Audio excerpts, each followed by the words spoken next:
51টা শাড়ি পেয়েছিল মেয়েটা। অষ্টমঙ্গলায় ফিরে এসে আরো 6টা। এত শাড়ি একসঙ্গে সে জীবনে দেখেনি। আলমারির প্রথম থাকে সে রাখলো সব নীল শাড়িদের। হালকা নীল একটাকে জড়িয়ে ধরে বলল, তুই আমার আকাশ। দ্বিতীয় থাকে রাখলো সব গোলাপিদের। একটা গোলাপিকে জড়িয়ে সে বলল, তোর নাম অভিমান। তৃতীয় থাকে 3টে ময়ূর, যেন 3 দিক থেকে ছুটে আসা সুখ।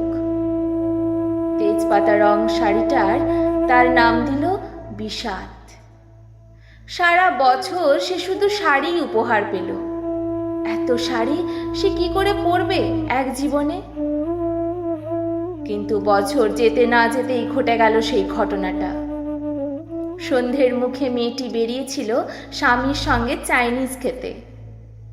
কাপড়ে মুখ বাঁধা 3টি ছেলে এসে দাঁড়ালো। স্বামীর তল পেটে ঢুকে গেল 12 ইঞ্চি। ওপর থেকে নিচে নিচে নেমে ডান দিকে পড়ে রইল খাবার। জেলিফিশ থেকে তখনও ধোঁয়া উঠছে। এর নাম রাজনীতি, বলেছিল পাড়ার লোকেরা। বিয়েতে 51টা শাড়ি পেয়েছিল মেয়েটা। অষ্টমঙ্গলায় ফিরে এসে আরো 6টা। একদিন দুপুরে যখন শাশুড়ি ঘুমিয়ে সমস্ত শাড়ি বের করে 6তলার বারান্দা থেকে উড়িয়ে দিল নিচের পৃথিবীতে।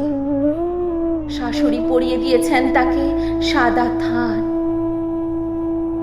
19 বছরের একটা মেয়ে, সে একা। কিন্তু সেই থানও এক ঝটকায় খুলে নিল 3 জন পাড়ার মোড়ে। একটি সদ্য নগ্ন বিধবা মেয়ে দৌড়চ্ছে আর চিৎকার করছে, বাঁচাও বাঁচাও বাঁচাও। পেছনে 3 জন, সে কি উল্লাস!